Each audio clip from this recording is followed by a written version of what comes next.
हम अपन चैनल मधुर मिथिला में अहाँ सब गोटे के स्वागत करै छी और आइ एकटा कोबर गाबै छी। गीत नीक लागत तऽ चैनल के लाइक शेयर सब्सक्राइब कऽ देबै। कोने रंग हीरा कोने रंग मोती कोने रंग ननदो के भाई है सिंदूर भरल कोबर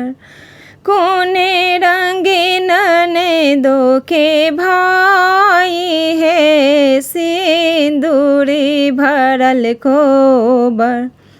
कोने रंग हीरा कोने रंग मोती कोने रंग ननदो के भाई है सिंदूर भरल कोबर लाले रंग हीरा पियरे रंग मोती श्यामल रंग ननदो के भाई है सिंदूर भरल कोबर लाल रंग हीरा पियरे रंग मोती श्यामल रंग ननदो के भाई है सिंदूर भरल कोबर कोने रंग हीरा कोने रंग मोती कोने रंग ननदो के भाई है सिंदूर भरल कोबर छूटी गेलै हीरा टूटी गेलै मोती छूटी गेलै हीरा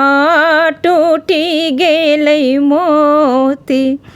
रोसी गेला ननदो के भाई है सिंदूर भरल कोबर रोसी गेला ननदो के भाई है सिंदूर भरल कोबर कोने रंग हीरा कोने रंग मोती कोने रंग ननदो के भाई है सिंदूर भरल कोबर जोड़ी लेबै हीरा गथाय लेबै मोती जोड़ी लेबै हीरा गथी लेबै मोती मना लेबन ननदो के भाई है सिंदूर भरल कोबर मना लेबन ननदो के भाई है सिंदूर भरल कोबर